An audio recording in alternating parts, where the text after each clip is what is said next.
नमस्कार दोस्तों, कैसे हैं आप लोग। उम्मीद है आप सभी अच्छे होंगे। विजयादशमी का दिन है और हर कोई खुशियां मना रहा है, लेकिन क्या हर समुदाय उत्तर प्रदेश में खुश है। संभल में बुलडोजर चलाया गया और उसके बाद मुस्लिम समुदाय के कुछ लोग रोते हुए नजर आए, लेकिन योगी जी गोरखपुर में बुलेट प्रूफ रथ पर सवार होकर खुशियां मनाते हुए दिखे। बरेली में 48 घंटे के लिए इंटरनेट बैन कर दिया गया, बंद कर दिया गया है, क्योंकि जुमा है। जी हाँ, शुक्रवार का दिन जब मुस्लिम समुदाय के तमाम लोग मस्जिद पर जाते हैं और आई लव मोहम्मद को लेकर जिस तरह का हंगामा हुआ है, एक हफ्ते बाद भी हालात सुधरे नहीं है, तब भी सरकार अपनी पीठ थपथपाती है कि देखिए हमने माहौल को संभाल लिया। इस पर बात करेंगे। सर, एक तरफ तो गोरखपुर में हम योगी आदित्यनाथ को देख रहे हैं, बुलेट प्रूफ रथ लेकर यात्रा निकाल रहे हैं। उधर बरेली में आई लव मोहम्मद को लेकर इतना बवाल हो चुका है कि 48 घंटे के लिए फिर से इंटरनेट बंद कर दिया गया और संभल में तो बुलडोजर चलाया जा रहा है और जो मुसलमान है, वहां के जो लोकल लोग हैं, वो रो रहे हैं, लिटरली रो रहे हैं और कह रहे हैं कि अब क्या होगा आगे। तो योगी आदित्यनाथ आज त्योहार के दिन भी मतलब किसी को रुलाना, मतलब ये कैसा हिंदू धर्म का पालन वो कर रहे हैं। वो खुद ही एक संत हैं और इस तरह से उत्तर प्रदेश के अंदर मुसलमान आंसू बहा रहे हैं। हिमांशु, विजयदशमी का पर्व है, सबको बधाई। पूरे प्रदेश में, देश में रहने वाले सबको बधाई। जब त्योहार होते हैं, पर्व होते हैं, तो आदमी बड़ा दिन भर खुशी में रहता है। और पर्वों का एक संदेश ये है कि इस दिन आप भी खुश रहिए और बाकी लोगों को भी खुश रखिए। क्या इतना इमरजेंसी थी कि आज ही बुलडोजर विजयदशमी के पर्व पे चलाना जरूरी था? या अगर कल वो बिल्डिंग नहीं ढाई जाती, तो आज ही बिल्डिंग नहीं ढाई जाती, तो कल बड़ा तूफान आ जाता। कम से कम त्योहार के दिन तो किसी का दुख दर्द नहीं लेना चाहिए। जितनी बिल्डिंगें गिराई हैं इस सरकार ने, अगर जब वो बिल्डिंग बन रही थी और जो अफसर मौजूद थे उतने अफसर भी सस्पेंड कर दिए होते, तो आज मैसेज दूसरा जाता। लखनऊ की पूरी बड़ी कॉलोनियां बन गई, अवैध कॉलोनी बन गई, अवैध कॉलोनी में बुलडोजर चला दिया आपने। लेकिन जब वो कॉलोनियां बन रही थी तो एलडीए का वीसी कौन था, चीफ इंजीनियर कौन था, उसे सस्पेंड क्यों नहीं किया गया?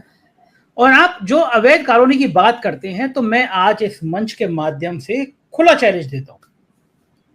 मुख्यमंत्री के घर से शायद 2 किलोमीटर दूर होगी एक सृजन विहार कॉलोनी है, जो सहारा शहर है उसके पीछे बराबर में बनी हुई कॉलोनी है। पूरी कॉलोनी अवैध है। मुख्यमंत्री के घर से बने 2 किलोमीटर की दूरी पे बनी कॉलोनी अवैध है। एक एक मकान 25-25, 30-30 करोड़ का है। सब करोड़पति रहते हैं वहां। उसी में तब के एलडीए के वीसी, उनकी सास का मकान एक आवंटित हुआ। एलडीए के वीसी हैं। एक अकबर नगर कॉलोनी थी, दिसंबर के महीने में, जाड़े के महीने में पूरी कॉलोनी हटा दी गई। मुसलमानों की कॉलोनी थी क्योंकि अधिकांश मुसलमान थे। और भाई साहब की जो सास सृजन विहार कॉलोनी रहती हैं, इंद्रमणि त्रिपाठी जी की सास वहां रहती हैं, उसको इनकम टैक्स ने सीज किया।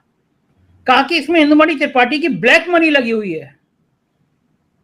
मैं नाम बता रहा हूं ना, अब जाइए, हिम्मत है तो मैं सरकार को चैलेंज दे रहा हूं कि तोड़ दीजिए सृजन विहार कॉलोनी, क्योंकि इलीगल बनी हुई है।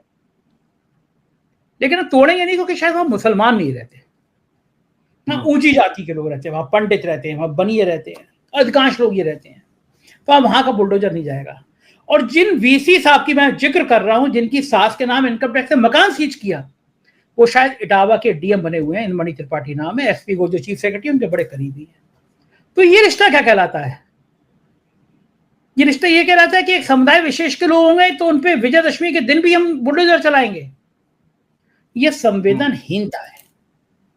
ये उत्सव मनाने की खुशी नहीं है। उत्सव होता है ना, तो उस दिन सुबह से शाम तक हम कोई नेगेटिव काम नहीं करते। हम चाहते हैं समाज में हमारे कृत्य से सबको खुशी मिले। भगवान राम की आज विजय का दिन है, कितने उल्लास से मनाना चाहिए। क्या हिंदू, क्या मुसलमान, क्या सिख, ईसाई, आज ये संदेश होता कि हम किसी के चेहरे पे शिकन नहीं आने देंगे।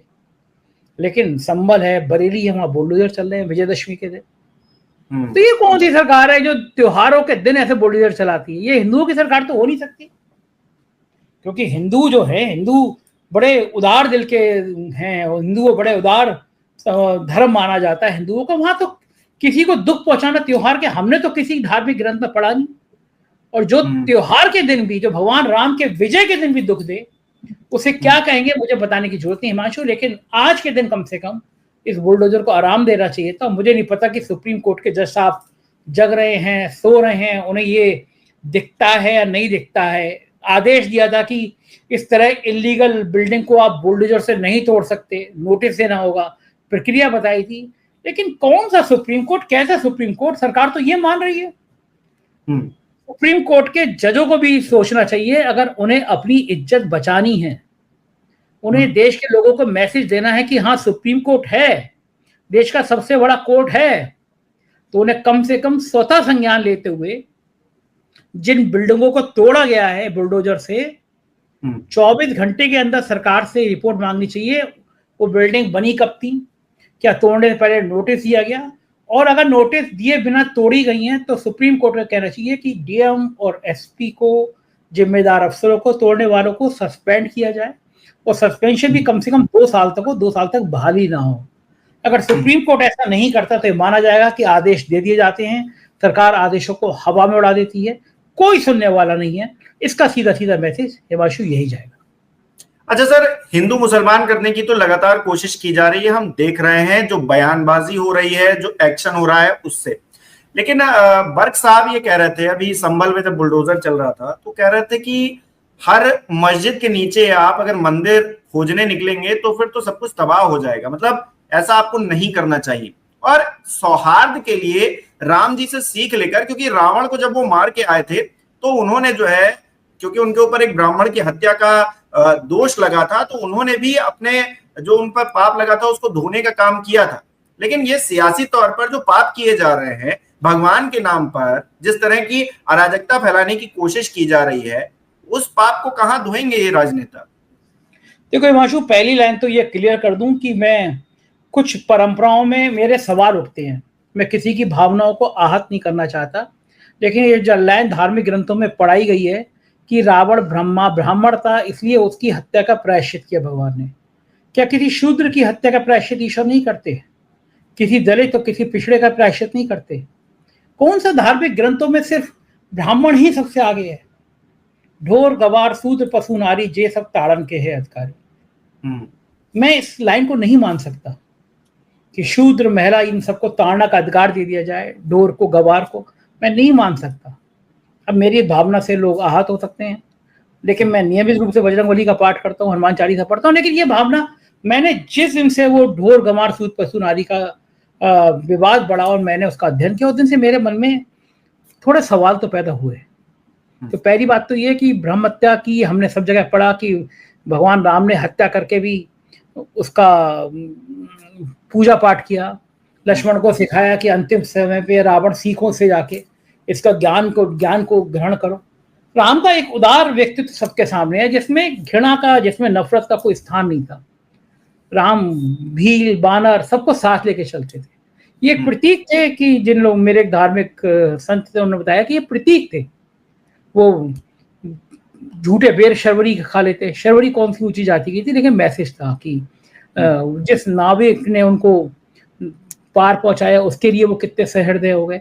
तो ये मैसेज थे, लेकिन मैसेज ये हुआ कि आप ब्राह्मण हत्या कर दी इसलिए भगवान ने पूजा पाठ की। तो वो उसका दूसरा मैसेज भी अर्थ निकाले जाने चाहिए। और लेकिन एक मैसेज तो बिल्कुल क्लियर था भगवान राम का, कि वो सबके लिए उदार हृदय रखते थे। वो ये नहीं करते कि विजयदशमी के दिन भी एक समुदाय को निशाना बनाना है तो बुलडोजर चला दो। और कारण क्या, मूल में जाइए, कारण क्या कि आज त्योहार के दिन बुलडोजर क्यों चलाए गए? क्योंकि कल रिपोर्ट आई है और अखबारों में, कोई टीवी चैनलों में तो नहीं, सोशल मीडिया पे, टीवी चैनल की तो औकात नहीं है, कितने लाखों करोड़ों के विज्ञापन दिए जा रहे हैं। मैं भी देख रहा था अभी चैनलों पे 2-3 मिनट के लोग बोल रहे हैं कि कितना रोजगार आ गया, कितनी सैमसंग की फैक्ट्रियां लग गई। ये सब, इन सब के जो टीवी पे चलता है उसके पीछे लाखों करोड़ों का खेल होता है। सूचना विभाग का बजट बहुत ज्यादा है उत्तर प्रदेश में, लेकिन सोशल मीडिया पे ये खबरें चली कि साहब वो जो है कैसे NCRB के रिकॉर्ड बता रहे हैं कि सबसे ज्यादा उत्पीड़न महिलाओं का उत्तर प्रदेश में हो रहा है। तो ये खबर और ज्यादा ना चले तो बुलडोजर चला दो।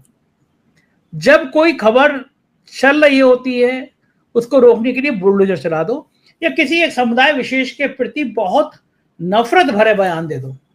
इन दोनों स्थितियों में मूल खबर दब जाएगी, पीछे चली जाएगी। तो हिमांशु, ये मुझे लगता है ये भी इसी कोशिश का नतीजा है कि आज बुलडोजर चला दो तो लोग पूछेंगे नहीं कि उत्तर प्रदेश में सबसे ज्यादा अपराध के आंकड़े क्यों आ रहे हैं, क्यों उत्तर प्रदेश में अपराध बढ़ रहे हैं। ये एक बहाना है। अब देखते हैं बहाने में सरकार कब तक कामयाब रहेगी हिमांशु। अच्छा सर, क्योंकि बरेली से खबर ये आई है 48 घंटे के लिए इंटरनेट बंद कर दिया गया है, पुलिस लगातार सड़कों पर रेकी कर रही है, सब कुछ देख रही, व्यवस्था देख रही। क्योंकि कल शुक्रवार है, जुमे का दिन है, नमाज पढ़ने के लिए बहुत सारे जो हमारे मुस्लिम समुदाय के लोग हैं वो जाते हैं, वो एक परंपरा है, वो जाते हैं अपनी नमाज पढ़ने के लिए मस्जिदों में। ऐसे में सिक्योरिटी बढ़ा दी गई है। आई लव मोहम्मद को लेकर जो विवाद हुआ, एक हफ्ते बाद भी जो है, अगर आप परिस्थितियां नहीं सुधार पा रहे हैं, 48 घंटे के लिए आपको इंटरनेट बंद करना पड़ रहा है, तो ये आपकी नाकामी के तौर पर देखा जाएगा या फिर आप इस पर अपनी पीठ थपथपाएंगे? ये अगर रिपोर्ट आई थी एक, दुनिया में सबसे ज्यादा इंटरनेट बंद किया गया तो वो भारत में बंद किया गया है। किसी जगह आपको इंटरनेट बंद करना पड़े, इसका मतलब आपकी मशीनरी फेल हो गई है। तौकीर रजा के बारे में जन्म पत्री आप बरेली में किसी से भी पूछेंगे तो बता देंगे तौकीर रजा बीजेपी को कितनी मदद पहुंचाते रहे हैं अतीत में भी। कल मेरे मित्र आए थे, बरेली से बड़ा ताल्लुक रहा है उनका, बरेली के एक बड़े प्रभावशाली नेता, उनके बड़े करीबी, तो बता रहे थे कि तौकीर रजा को तो बड़ी मदद करते रहे बीजेपी के नेता। ऐसे कुछ नेता बीजेपी के नेताओं को बड़े पार्टी के पदाधिकारी पाल के रखते हैं।